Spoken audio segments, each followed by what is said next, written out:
Boy, do I have a story for you. I've met all kinds of people over the years that have had marvelous experiences, divine interventions, and were really important for us to hear. But the story of Father Rick Thomas tops them all. I think you're going to be amazed at what happened.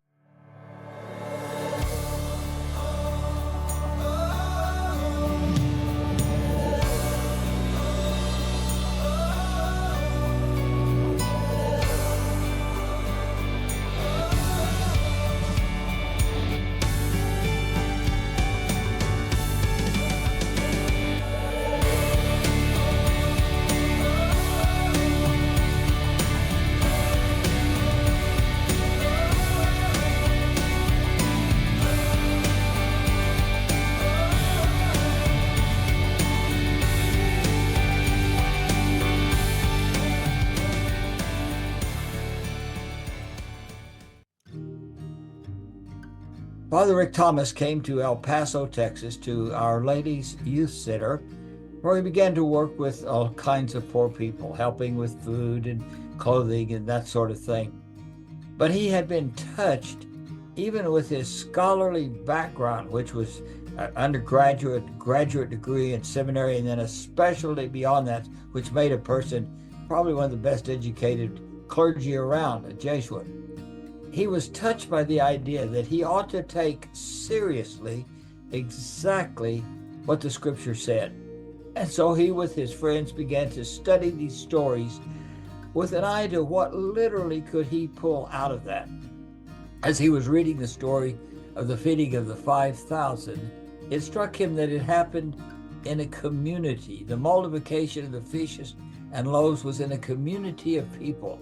And so as he talked with his friends, they decided they ought to have one of those community experiences. So from El Paso, they crossed the Rio Grande into the garbage dump in Juarez. The garbage dump was huge, dirty, filthy, smelly, a terrible place, but hundreds of people lived there trying to survive the poverty that was around them. They even took tin cans and put them together to build a house.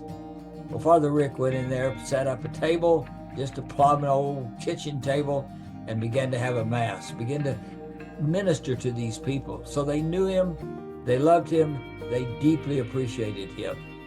Well, with the staff that he had there at Our Lady's Youth Center, they decided that the story of the 5,000 would inspire them to make bologna sandwiches. And so they put together 150 bologna sandwiches, went across the river, set up the table, and began to feed as the supply would allow before it ran out. People began to come from everywhere, and the sandwiches began to be poured out. 100 people, now 150, now 200, they kept passing out sandwiches. 250, more sandwiches. 300, they kept passing them out. There was another 100 that came wandering in, they kept passing them out. They just kept passing them out, and when they got through, there was enough left over to take more sandwiches into an orphanage inside Juarez. The point, the arm of God is not shortened. The hand of God is still at work.